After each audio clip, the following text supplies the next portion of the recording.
Olá, ferrenhos, bem-vindos a mais um Damascast. Hoje estamos com a Thay Schaeffer, cientista social, mestre em ciência política e doutoranda em ciência política, diretora de comunicação no Instituto Damas de Ferro, especialista em comunicação política. Olá, Thay, tudo bom? Oi, Kati, tudo bem? Olá, Ferrenhos, tudo bem com vocês? Muito bom estar aqui de volta. Tudo ótimo, obrigada por participar com a gente hoje.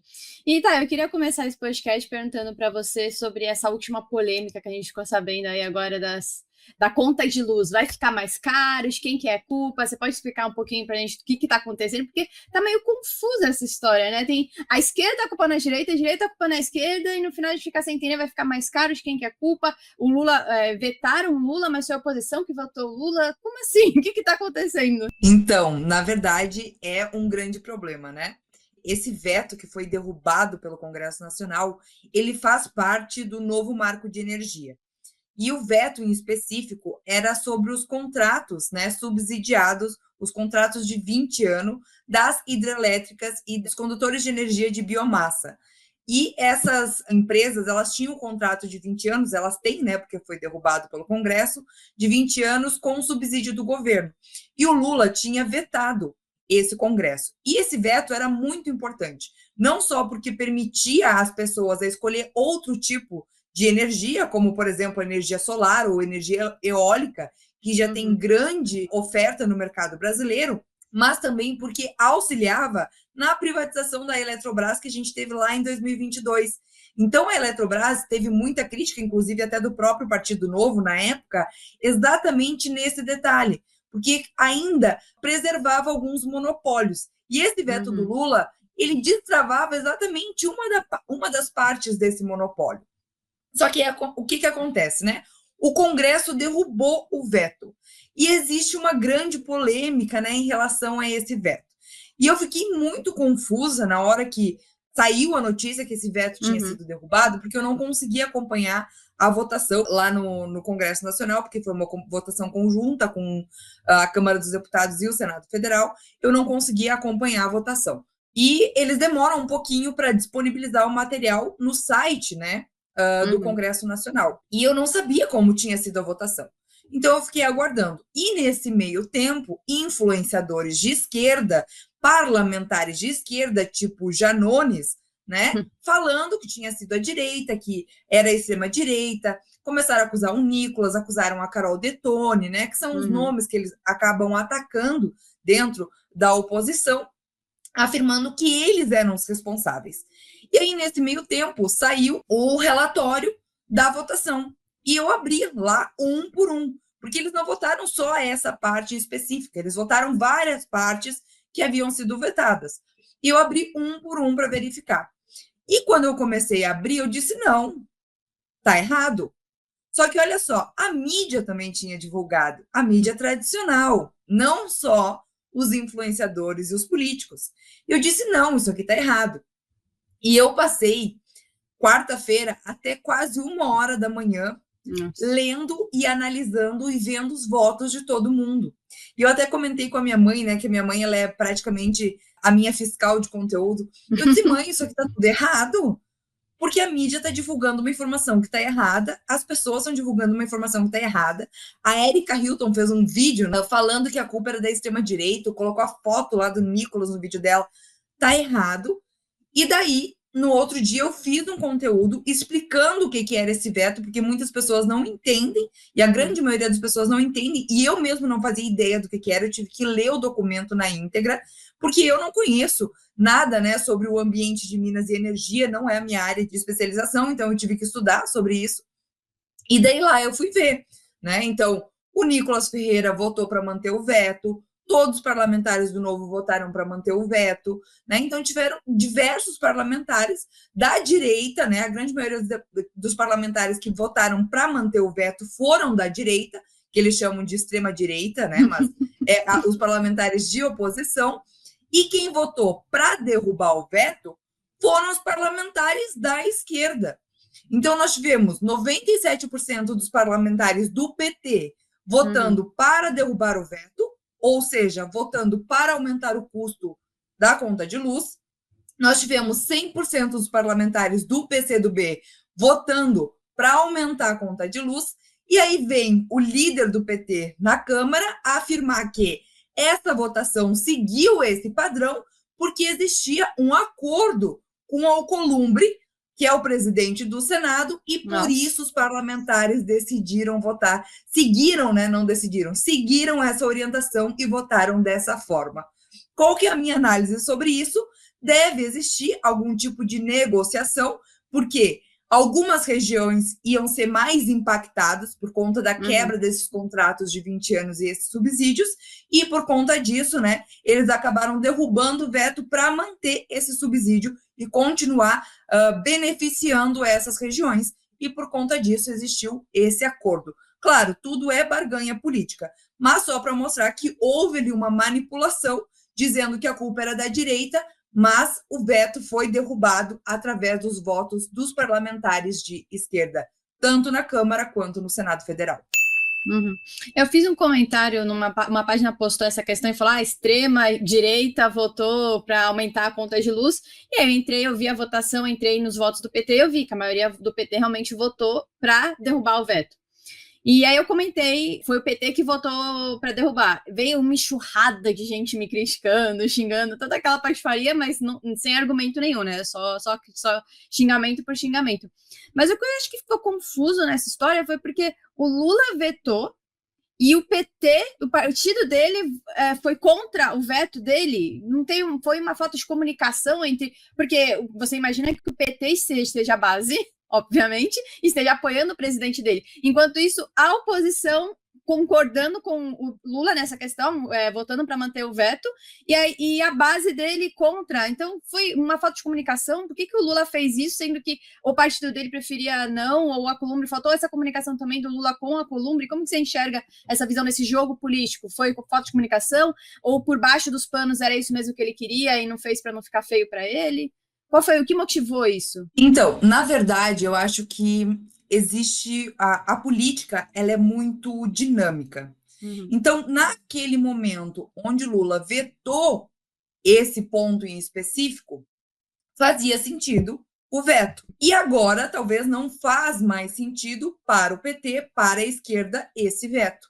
E por isso foi feita essa movimentação para o veto ser derrubado. E, claro, mantendo assim, o Lula continua como o salvador, o pai dos pobres, o bonzinho. Os parlamentares que ficam como ruim. Só que aqui é bom a gente lembrar de uma coisa. Obviamente que a derrubada desse veto é algo negativo, né? Vai encarecer a conta de luz a médio e longo prazo. Mas tem uma outra política do Lula que vai encarecer a conta de luz agora, que é a política de benefício social da conta de luz gratuita, que ele fez na MP, né? A MP 1300 de 2025, que vai dar conta de luz para 60 milhões de famílias, que começou agora valendo esse mês. Ou seja, esse benefício social vai aumentar a conta de luz agora, já, né? Então já vai ter um impacto agora. Então tem muita coisa dentro da política, a política é dinâmica. Hoje uma coisa faz sentido, amanhã talvez não faça mais sentido. Né? E eu acho que isso cai muito bem. Ontem, eu não sei que dia que vai ser lançado o podcast, né? Mas no dia 19, Lula deu uma entrevista no podcast do Mano Brown. E ele falou sobre as emendas parlamentares. Que ele, Lula, era contra as emendas parlamentares. Mas ele sabia que se ele levasse esse debate para o Congresso, nem o PT possivelmente apoiaria acabar com as emendas parlamentares. Ou seja, ele sabe que se ele jogar essa culpa para os parlamentares do PT, a culpa vai ficar diluída, porque ali não tem uma liderança, não tem um representante. Não é a mesma coisa que ele, Lula, sair como culpado, entende? Então é muito mais fácil. Então a política é muito dinâmica, tem essas trocas de responsabilidade, tem essas trocas de prioridades, e eu acredito que o que aconteceu com esse veto foi exatamente isso. Na época, o veto fazia sentido. Agora não faz mais, por isso que houve essa negociação. E é válido a gente ressaltar aqui que o Alcolumbre, ele tem uma negociação muito próxima com o Lula. Então, para existir essa negociação entre Alcolumbre e PT, com essa afirmação do Lindbergh, dizendo que, sim, foi feito porque tem uma negociação com o Alcolumbre, é porque o Lula está sabendo dessa negociação. É impossível o Lula não estar sabendo. Então, tem alguma coisa aí por trás que, obviamente, não vai chegar aos nossos ouvidos Nunca, mas existe alguma negociação política, algum jogo de interesse aí entre os dois poderes. É uma propaganda, né? Tudo na política, acho que a maioria das coisas é propaganda. E como vai aumentar a conta de luz por causa disso, por causa do Lula, porque vai cobrar mais de alguns para baratear, para dar de graça para outros. E aí, quando começar a vir essa conta mais cara, as pessoas vão começar a vir reclamar, ele precisava achar um culpado. E achou um culpado agora, vai falar, a culpa foi da extrema que aumentou a conta de luz, né? Vai ser essa narrativa dos próximos dias. E aí você tocou num ponto muito interessante, que é que a mídia tradicional noticiou uma fake news. Noticiou que a culpa era da extrema-direita, sendo que não foi a direita que votou para manter o veto. Aliás, foi a direita que votou para manter o veto, enquanto a esquerda votou para derrubar. E aí, como que fica essa questão dessa narrativa? Eles fizeram algum post se justificando, pedindo desculpa? Teve algum checador de fatos falando, olha, a Globo... Eu não vi qual foi a mídia tradicional que divulgou essa mentira, né? Mas imagina, o Globo faz mentira sobre isso. Eu quero saber quando que o Xandão vai atrás dele, né, para censurar, porque a gente sabe qualquer coisa, qualquer vírgula que a gente fala incorreta na internet, que às vezes é uma notícia rápida e aí os influenciadores já soltam rápido uma notícia quando vem uma bomba, assim, uma coisa mais urgente, e às vezes vem alguma coisa que precisa corrigir mais para frente, é fake news. Agora, quando é mídia tradicional que faz, eu não vi, pelo menos, nenhuma reguladora de verdade falando sobre isso até agora. Como que fica essa... A mídia está perdendo a credibilidade muito por causa disso também, mas ainda tem gente que vê e acredita na mídia, aí não vai atrás da verdade. Você acha que essas coisas estão mudando? Você acha que eles vão regular mesmo? Você acha que a mídia vai enxergar o erro que eles estão cometendo? Como que fica essa situação da mídia mentindo e as redes sociais trazendo a verdade? Então, eu acho que aí a gente tem diversos pontos, né, de destrinchar aí dessa tua pergunta. Mas, assim, primeiro, eu não vou citar o nome da mídia porque advogado é caro, né? Então, mas normalmente as mídias, elas não citam, tipo, extrema-direita, é muito difícil, né? A não ser quando é um ataque específico, mas normalmente falam oposição, né? Mas não, a matéria simplesmente saiu do ar. Saiu do ar, não existe nunca mais. Existiu. Nunca existiu. Só que olha só que interessante. Até agora, a gente está gravando esse podcast dia 20/6, agora é 19h19, tá? Até esse momento, a única mídia que postou expondo a mentira de um parlamentar foi o jornal O Globo. O jornal O Globo, para surpresa de muitos, inclusive para minha surpresa, postou uma matéria onde a manchete diz... Eu até vou ler para vocês, porque eu tenho a manchete aqui que eu até printei, eu acho que vou fazer um quadro, porque foi um milagre. Porque é a primeira vez na vida. Olha o que diz a manchete. Janones culpa Nicolas e oposição por alta na conta de luz, mas votou pela medida. Nunca vi o jornal O Globo fazer uma matéria nesse nível, tá? Então, até agora foi o único. E também o Poder 360, no dia seguinte à derrubada do veto, foi o único jornal que postou que a derrubada do veto não era algo negativo. Ele postou um estudo de uma agência especialista em energia, analisando como que ficaria se mantivesse ou se não mantivesse. E o impacto parece que não muda. Mas, de novo, como eu não sou especialista, se vocês tiverem interesse, depois busquem esse estudo lá no Poder 360, busquem esse estudo. Eu não sei dizer se esse estudo tem ou não tem credibilidade, teria que ser alguma pessoa da área para dizer. Mas, assim, a mídia tradicional, eu acredito que tem muita coisa por trás para ela manter essa narrativa, tá? Primeiro, a mídia tradicional está sim perdendo a credibilidade, cada dia mais. As pesquisas mostram, né? Teve uma pesquisa no começo do ano que mostrou que 75% da população não acreditava na mídia tradicional, né? Agora, uma faz 2, 3 meses atrás que mostrou que era 66%. Então, as pessoas elas não têm mais confiança na mídia tradicional. Por quê? Porque a mídia tradicional mente? Talvez, mas não é por conta da mentira em si. Porque a mentira, uma vez, em algum momento, ela é descoberta. Mas é mais por conta da narrativa. Sim. A narrativa é que pesa. Então, por exemplo, se tem uma parede branca atrás de mim, a mídia não vai dizer tem uma parede branca. Ela vai dizer, olha só, tá vendo? Ali tem um armário preto. Lá tem outro armário preto, daí tem os quadros, vai falar tudo. E daí lá no final, se tiver espaço, vai falar da parede branca. E esse é o problema. As pessoas querem informação clara, objetiva, da forma mais sincera possível. E é por isso que a mídia tradicional vem perdendo essa credibilidade. Se nós olharmos, por exemplo, a CNN. A CNN, agora esse mês, em junho, fechou 4 programas e demitiu jornalistas. Ou seja, isso significa uma crise financeira. Ninguém fecha programas e demite jornalistas se está sobrando dinheiro, correto? Exato. A Globo, audiência caindo. Das TVs abertas, nós temos o SBT, que continua com uma audiência boa em alguns programas, e a Band, que continua com audiência boa, principalmente nos jornais. As pessoas têm preferido assistir os jornais da Band. Mas o restante está tudo caindo. Daí, nas redes sociais. A Globo News é motivo de react das pessoas em todo momento. Porque aquele vídeo da... Eu nunca lembro o nome dela. Daniela Lima? Dela rindo e lendo da mensagem sobre a prisão que a Carla Zambelli tinha saído do país. Aquilo ficou... É tão ridículo. Chocante. Aquilo é chocante, é antiético, entendeu? É totalmente desnecessário aquilo. E ficou tão feio que a Globo News chegou a apagar aquela parte do programa dentro do stream da emissora. Tipo, ok, tá disponível ainda na internet? Tá disponível. Mas lá na emissora eles apagaram. E daí tu pega tudo isso e tu diz, por que eles querem regular as redes sociais? Aí tá a resposta.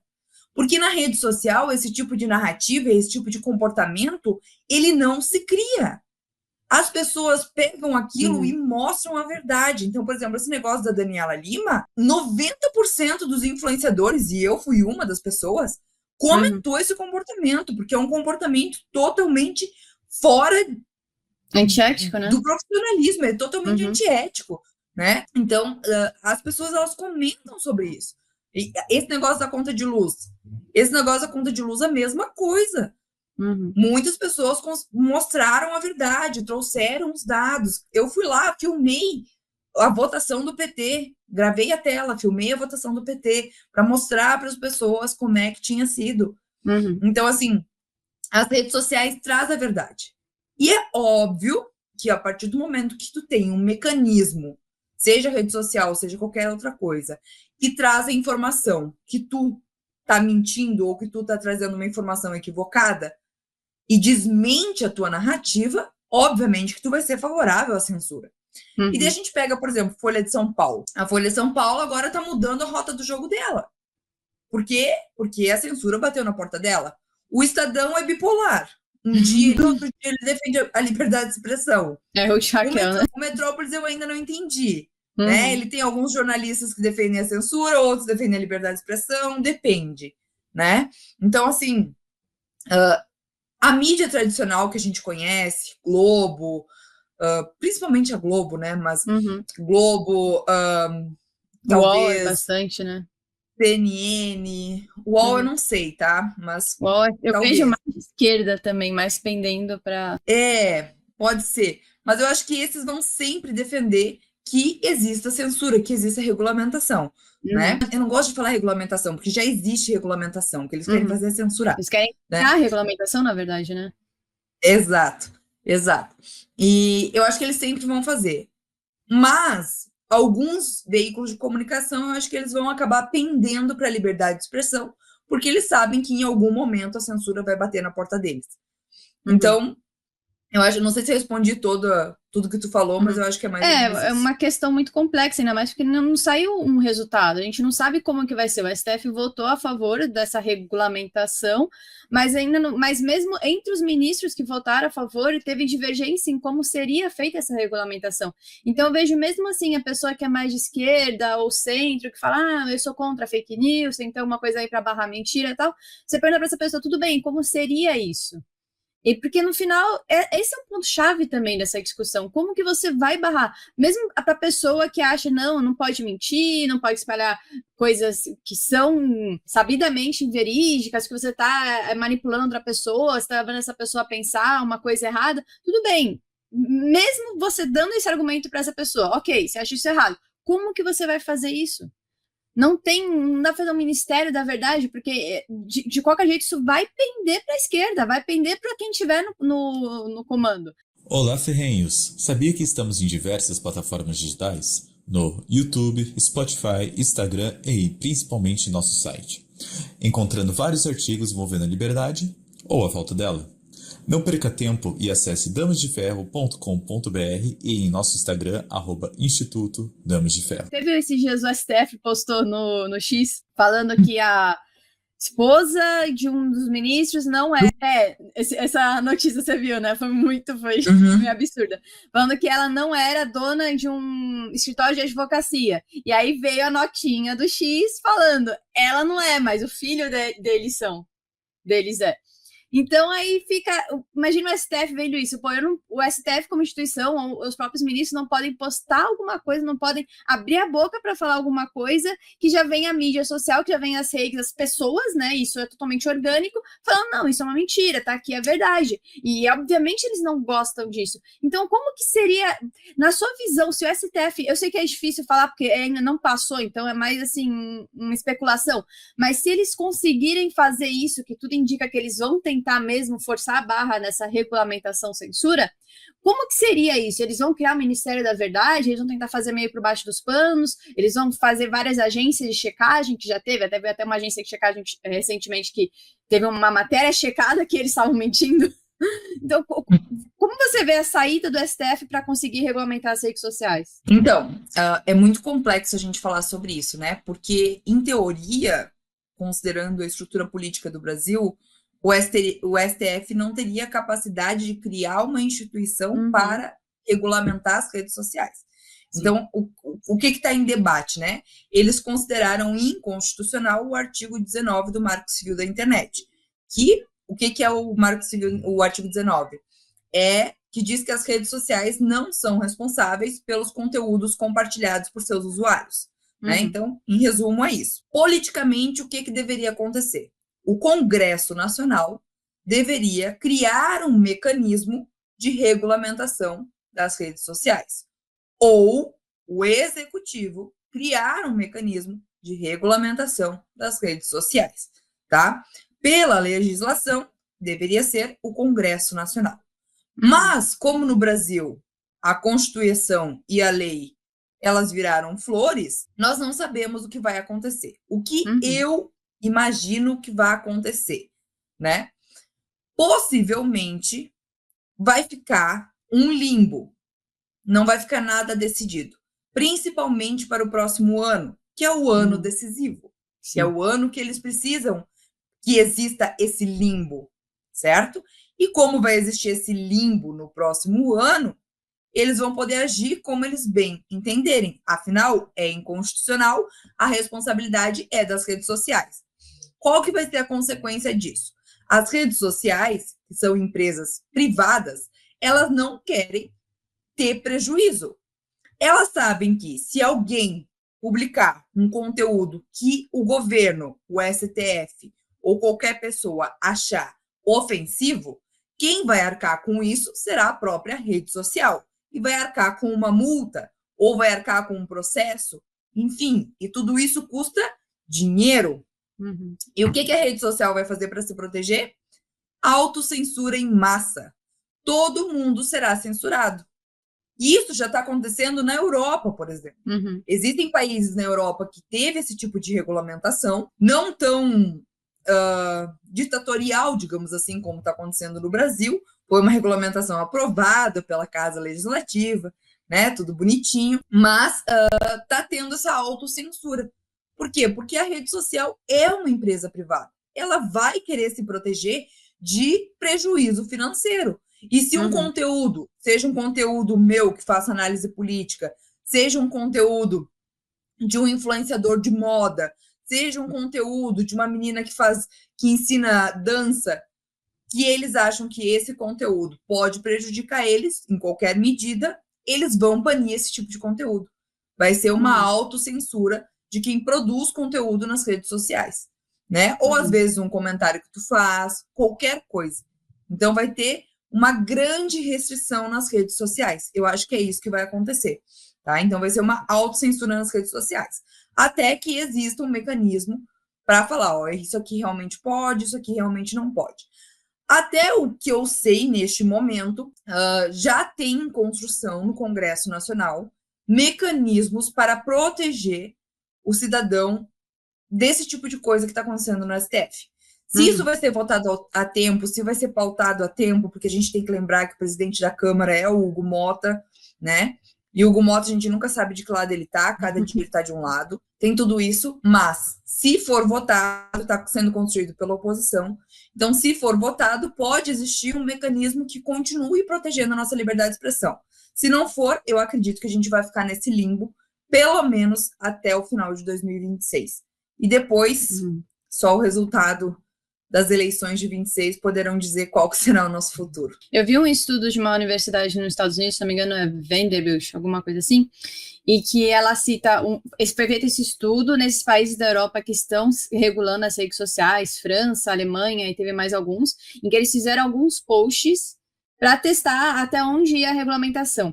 E 99,7% de todo o conteúdo que foi censurado, que foi apagado das redes sociais, não era ilegal. Então teve muito conteúdo religioso que foi apagado, teve muito conteúdo que era oposição política, mas que não era ilegal, era só uma crítica ao governo, que foi apagado, e alguns países já estão voltando atrás em relação à regulamentação, à censura das redes sociais. E o Brasil sempre parece que a gente está indo ao contrário do que eles já testaram, já provaram que não deu certo, e a gente ainda está aqui tentando achar alguma forma para fazer isso errado. E como foi feito no X, na eleição do ano passado, o X ficou um mês bloqueado aqui no Brasil, que foi exatamente o mês da eleição, em outubro, pelo comecinho de finalzinho de setembro e outubro. Agora eles vão fazer isso ano que vem também, essa é a minha visão. Então eles vão bloquear as redes ou vão tentar de tudo para censurar a direita, a oposição, para aí depois que passar a eleição, olha só, talvez tenha sido um pouco pesado a mão, vamos diminuir isso, mas depois que passar a eleição não adianta mais, porque aí aquelas pessoas que se comunicam, que fazem campanha, que estão expondo a verdade, já não vão ter mais suas vozes. Até muita gente presa, muita gente que tem as contas banidas, as contas tem todo o seu dinheiro retirado da conta. A gente viu o caso do Monark, viu o caso de outras pessoas que têm sem base nenhuma. Qual foi o crime que essa pessoa cometeu? Não tem. Então, primeiro pune, depois a gente vai ver o que acontece. E é um grande absurdo, porque como que a gente fica a insegurança jurídica que isso cria? É um absurdo. E aí a gente vê mais e mais isso se repetindo. Eu vejo o STF numa posição que ou eles estão apostando tudo. Eles deram um truco e estão indo 6, 12, tentando assim, continuando apostando, porque eles não podem dar um passo atrás e admitir o erro, aí eles têm que ficar dobrando a aposta sempre. Mas até quando eles vão conseguir dobrar essa aposta? Você acha que o STF vai ter alguém lá? A gente viu um ministro do STF, eu não vou lembrar o nome agora, se você lembrar, um ministro do STF que falou, teve uma voz que fazia sentido, uma voz mais, digamos, lúcida, em relação a tudo isso das redes sociais, que ele teve um discurso muito bom, falando, não pode censurar as redes, tem que dar liberdade para as pessoas falarem, mas foi o único que eu vi falando sobre isso, e os outros tudo dobrando a aposta. Você acha que eles vão dobrar essa aposta até depois da eleição e continuar com esse discurso forte, ou tem toda essa repercussão que a gente está tendo, a questão do Moraes versus o Google agora, você acha que eles vão talvez dar um passo atrás para não ficar tão absurda essa história, ou antes das eleições ainda? Um ministro que tu falou é o André Mendonça. Ele fez um discurso muito legal, né, sobre o voto dele, que foi contrário à regulamentação das redes sociais, até o momento o único voto contrário. E, assim, me preocupa muito a questão do STF, e é o que eu sempre digo. Por quê? No Brasil, toda a nossa estrutura, o STF é a última instância. Ou seja, se qualquer um de nós, de qualquer forma, se sentir desprotegido e recorrer à justiça, o STF é a última instância. Se qualquer coisa acontecer dentro do sistema democrático, o STF é a última instância. E quando existe um desequilíbrio dentro do STF, para onde nós recorremos? Nós não temos para onde recorrer. Porque assim, ok, digamos que tudo que está acontecendo nos Estados Unidos, né, a questão da Lei Magnitsky, toda essa questão realmente tenha efeito e tenha impacto em relação aos ministros, às suas esposas, como é o objetivo. Qual que é o impacto real na função deles enquanto ministros do STF? Nenhuma. É impacto enquanto as pessoas físicas. Enquanto ministro do STF, não tem impacto algum. Então, eu não vejo uma alternativa a não ser renovar o Senado Federal e pedir impeachment. Eu acho que não existe uma forma deles voltarem atrás. Sim. E me preocupa, porque assim, nós temos ministros ali que eles mudaram um discurso da água para o vinho do dia para a noite. Sim. Entendeu? A gente não está falando de um que sempre teve esse tipo de discurso. Não, tem ministros que não tinham esse discurso. Tem ministros que realmente têm um notável saber jurídico, têm um conhecimento indescritível, têm literalmente uma capacidade genial, e eu não sei em qual momento ali do sistema ele se perdeu, que está com uma narrativa totalmente distorcida da realidade, totalmente distorcida do que ele mesmo pregava. Então, assim, eu não vejo outra alternativa hoje, considerando a realidade, a não ser impeachment dos ministros.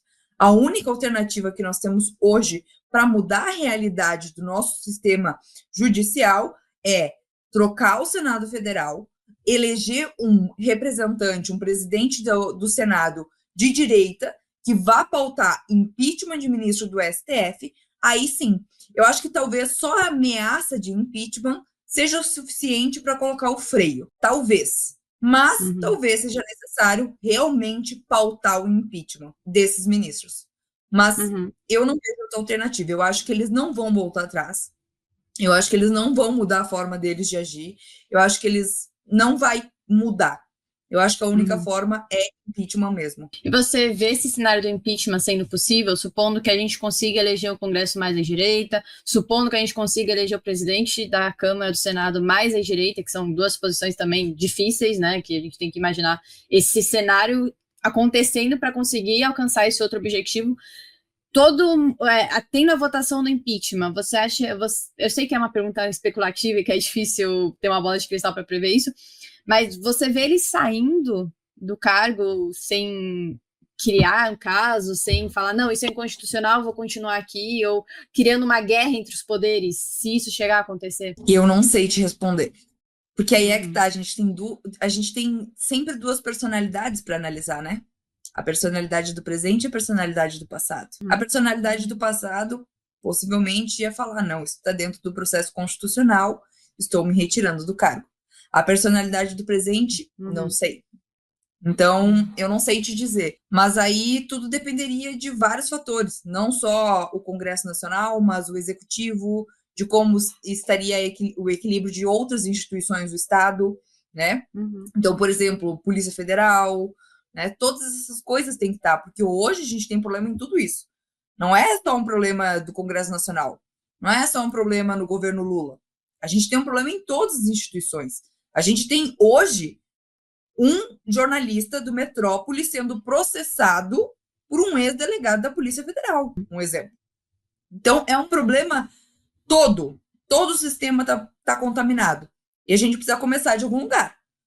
Por onde a gente vai começar, eu não sei, mas o meu voto nós precisamos começar pelo Congresso Nacional, elegendo deputados e senadores mais à direita.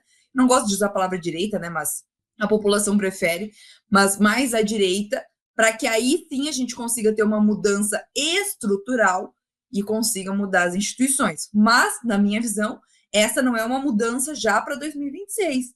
Essa é uma mudança que vai demorar um tempo, entende? A eleição é 2026, assume 27, 27 reorganiza parte da casa, 28 começa as mudanças, 29 as mudanças mais bruscas, 30 talvez o checkmate. Talvez. Então, um projeto de longo prazo. E considerando tudo isso que você falou em relação às mídias tradicionais, às redes sociais, o seu TikTok, entrei aqui, tá com mais de 50 mil seguidores, né? Falando só de TikTok. Como que você vê também esse trabalho dos influenciadores das redes sociais em espalhar a verdade que às vezes a mídia tradicional não mostra tanto, que a mídia tradicional tem um lado dela, pelo motivo que ela tem, E eu vejo como muito importante o trabalho que você faz nas redes sociais, o trabalho que outros influenciadores fazem. Você pretende manter isso para 2026? Você acha que vai dar para vir com tudo, mostrando a verdade, mostrando quando uma notícia sai meio enviesada, você como foi nesse caso, por exemplo, da energia solar, da energia do veto do Lula, né?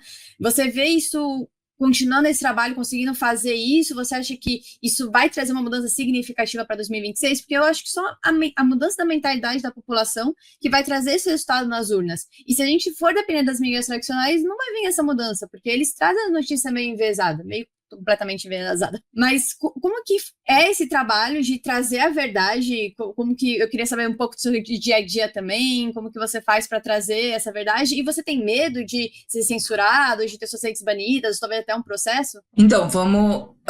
Quando eu comecei a gravar conteúdo no TikTok, eu comecei há pouco mais de um ano atrás. Eu comecei porque eu fiquei indignada da forma como a mídia tradicional estava noticiando as enchentes no Rio Grande do Sul. E trazendo o Lula como o herói das enchentes, né? O Lula e o Eduardo Leite.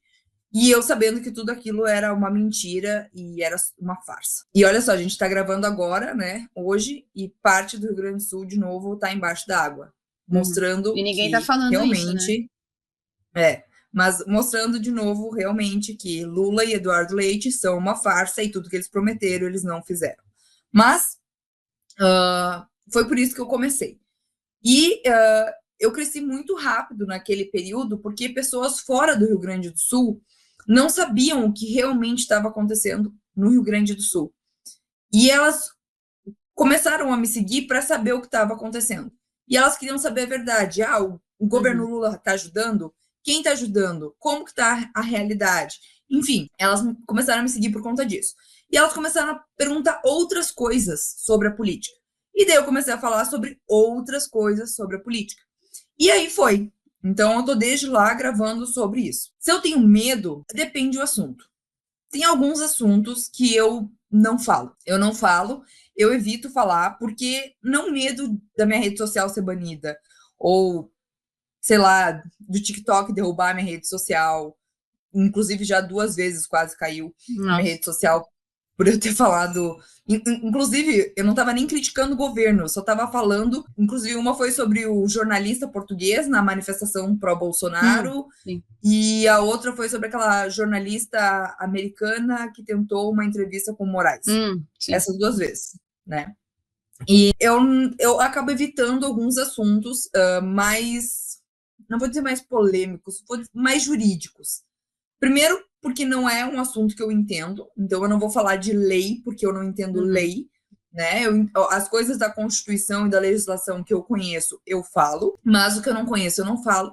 E eu evito falar sobre algumas atuações diretas do STF. Por medo, realmente, não de ser censurada, de ter minha rede social banida, não é esse o medo, mas de outras consequências mais graves, né, do que essas. Então, sim, eu tenho medo. Eu pretendo continuar a produzir conteúdo. Claro que por conta da rotina, às vezes eu não consigo, né? Eu tenho uma meta de gravar 4 vídeos por dia. Eu tenho meu despertador. Eu tenho meu despertador no celular, né? Para gravar 4 vezes por dia. Mas nem sempre eu consigo, né? Por exemplo, hoje. Porque ontem foi feriado e eu me dei ao luxo de descansar no feriado, coisa que eu trabalho de domingo a domingo, mas eu me dei ao luxo de descansar no feriado. Hoje eu trabalhei, eu só parei para almoçar e fui na academia. Foi as únicas 2 vezes que eu parei. Então, eu só consegui gravar um vídeo até agora. Um vídeo. Então, foi muito puxado. Mas eu pretendo, sim, continuar gravando conteúdo. E eu concordo contigo, Kátia. Eu acho que a única forma de a gente conseguir mudar a mentalidade, mudar a realidade política é através da mentalidade da população. E isso é uma coisa que eu sempre digo. O reflexo do que a gente tem hoje lá em Brasília é o reflexo da população. Só que isso é um projeto muito grande. Nós não podemos culpar só a população. Porque a gente está vendo o reflexo disso da educação pública, que é controlada pelo Estado, da cultura, que está sendo controlada pelo Estado, dos eventos sociais, que são controlados pelo Estado, entende? Então, tudo isso é controlado pelo Estado. Então, é como se fosse um looping. Então, a gente não tem como culpar só o indivíduo. o Estado, ele também tem. E a gente não pode esquecer que nós temos no poder, desde 2002, o PT. Então, boa parte da culpa é do PT, principalmente das novas gerações. Então, eu acredito muito nos produtores de conteúdo e acredito que cada pequeno produtor que tem, com 20, 30, 40, 50 mil seguidores, que tem ali um pequeno grupo de pessoas que vão até ele, seguem, e escutam e aprendem e trazem questionamentos, né, para o próprio influenciador estudar e buscar informação, acaba girando essa roda de conhecimento e transformando a própria realidade da população para que a gente tenha uma reforma estrutural. Eu não sei se vai ser o suficiente para a gente conseguir ter essa reforma para 2026, mas eu acho que a gente já vai ter um impacto muito legal para 2026. A gente não tem mais aquela mentalidade de vamos votar para deputado só por votar, que antes nós tínhamos. Sim. Agora as pessoas entendem a gravidade de votar mal para um deputado federal. Então eu acho que isso é muito importante. Já pensou em investir nossas ideias? Estamos com camisetas e canecas exclusivas com a qualidade garantida da Viés. Aproveite e compre na viesbr.com. Para quem está assistindo agora o podcast e quer fazer alguma coisa, e aí eu vou dividir em duas, seja na criação de conteúdo, então que conselho que você dá para quem quer criar conteúdo, para quem quer começar, qual a parte mais difícil, qual a parte mais tranquila, qual a dica que você fala, isso daqui faz toda a diferença, ou para quem quer fazer alguma coisa, mas não necessariamente com a criação de conteúdo. Então, por exemplo, assim, eu quero ajudar a Thay a crescer, a atingir mais pessoas, a espalhar essa verdade. O que essa pessoa pode fazer nesses dois sentidos? A pessoa que quer criar conteúdo e a pessoa que não quer criar conteúdo, mas quer fazer alguma coisa. Tá. A pessoa que quer criar conteúdo, o que eu sempre digo é, primeiro tu tem que perder o medo. Porque nem sempre tu vai encontrar pessoas que vão elogiar teu trabalho, né? Elogiar a forma de tu falar, elogiar a forma de se comunicar, elogiar a forma de se vestir, porque até isso eles reclamam. Eles reclamam porque a luz tá batendo no teu olho, entendeu? Ah, vai colocar um reflexo na tua lente melhor. Então eles reclamam de tudo. Então não tenha medo, porque críticas vêm de todas as formas. Absorva só aquelas críticas que realmente agregam para você. E a segunda dica é: compra esse negócio aqui, ó. Eu não vou acender aqui porque isso é uma luz. Tá? Ela tem um ímã atrás, ela custa muito baratinho, acho que eu paguei R$30.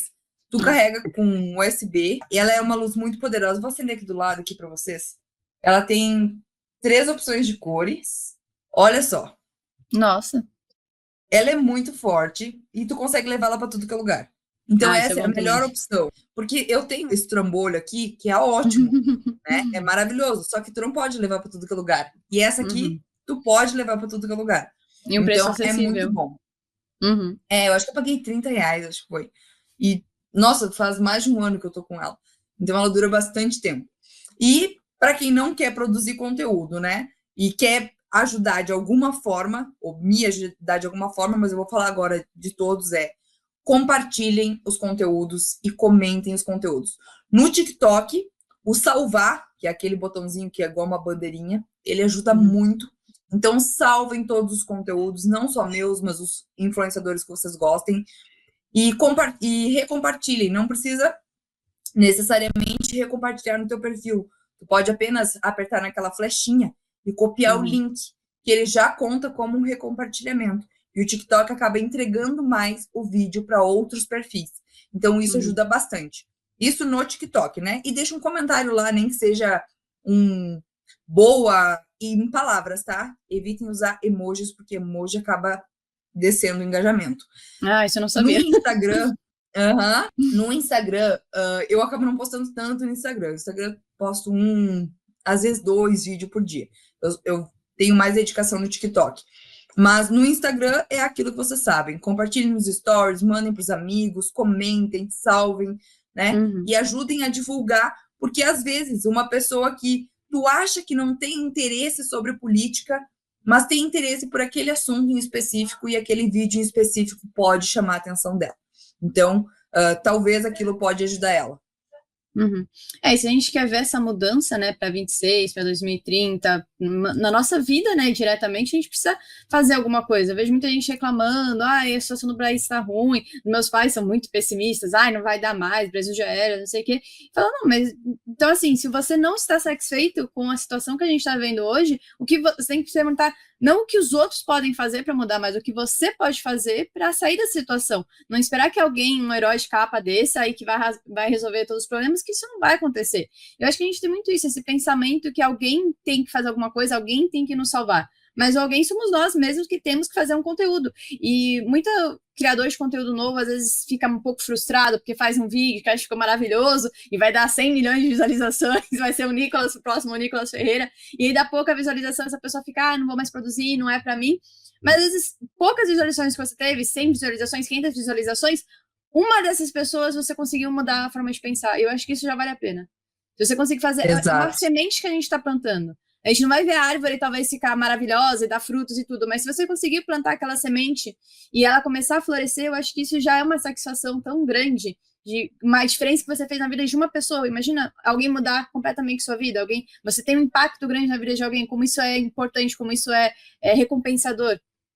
Então, acho que não pensar em números grandes, mas pensar no impacto de qualidade que você está fazendo naquela pessoa. E aí a gente vê influenciadores grandes fazendo vídeo que viraliza gritando com os outros, gritando na cara das pessoas, xingando os outros.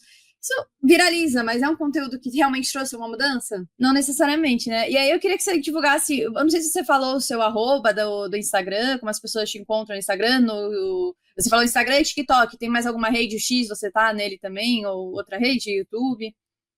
Então, antes de eu divulgar, só queria te falar uma coisa. Um ano que eu faço conteúdo, eu tive um vídeo viral, assim, né? Eu tenho vídeos com bastante alcance, tipo 100 mil visualizações, 150 mil visualizações, 80 mil visualizações, mas eu tive um vídeo com 1 milhão. Nossa! Acho que deve estar com 1,5 milhão já de visualizações. E foi um vídeo que eu tava criticando a Globo, obviamente. Eu tava criticando o Guga Chakra, o repórter da Globo News, que ele estava questionando, né, como que os Estados Unidos iriam permitir que um condenado fosse concorrer à eleição. Eu vi esse vídeo. E daí eu questiono o Guga nesse vídeo. Eu digo, como assim? Mas nós também não temos um cara que foi condenado como presidente, porque ele não foi inocentado. O processo dele foi anulado, mas ele não foi inocentado. Ele não é inocente. Ele foi condenado, ele não foi inocentado. E esse vídeo viralizou. E ele tem, acho que deve estar já com 1,5 milhão de visualizações. E é um vídeo que, se tu for perceber, não é um grande conteúdo, mas é um questionamento, né? Um jornalista de uma grande emissora, né? Um jornalista estudado, com um baita de um currículo, falando esse tipo de coisa, sem lembrar que no país dele tem um presidente do qual ele fez quase campanha política, não podemos falar que ele fez campanha política, né? Mas quase campanha política como presidente, então, e é condenado. E esse vídeo viralizou, mas foi o único. O restante, assim, máximo que chega, eu acho que teve um também que eu fiz, comentando sobre o caso da jornalista da UOL e da Marina Helena, deu uns 400 mil. Mas foram esses dois, assim, o restante tudo na média de 100, cento e poucos. Mas são raros, tá? A grande maioria dos vídeos bate no máximo, assim, 20, 30, 40, e é 1, 2 na semana. Isso que eu gravo bastante, né? O restante fica entre 1.000, 2.000, 3.000, 4.000, 5.000. São poucos que tem bastante entrega. Agora sobre as minhas redes sociais, né? Todas as minhas redes sociais é @Taie, com E, T-A-I-E, Scheffer, que é SCHEFFERR. Nas redes sociais tem 2 R's. E eu tô em literalmente todas as redes sociais. TikTok, Instagram, Threads, X, Kawaii, YouTube. Eu tô em todas. Todas as redes sociais eu tô. Porque eu acredito que cada uma delas tem um público diferente e eu posso atingir em cada uma delas um público diferente. Voltando a uma pergunta que eu fiz antes, você citou várias redes sociais, a gente está conversando sobre quem quer começar a criar conteúdo. Qual rede social você indica para quem quer começar? TikTok. Sem você acha que vale a pena logo no começo, criar várias contas, isso como você falou que faz, e postar em todas, ou é mais interessante focar em uma? Depende. Quando eu comecei a criar conteúdo, eu comecei pelo TikTok, só pelo TikTok. Eu só fui para as outras contas quando eu tinha 12, 13 mil seguidores no TikTok. Eu já estava monetizada, inclusive, no TikTok. Mas tem outros criadores que dizem o contrário. Dizem que criar outras contas ajuda a crescer o TikTok. Eu não percebi. O meu TikTok, ele cresceu sozinho, independentemente das outras contas. Inclusive, as minhas redes sociais, elas são bem diferentes. O meu público do TikTok é um, o meu público do Instagram é outro, o meu público do Kawaii, o Kawaii, para quem não sabe, ele é tipo um TikTok. Ele é muito engraçado, porque eu só tenho gente acima de 45 anos. Acreditem se quiser, só acima de 45 anos.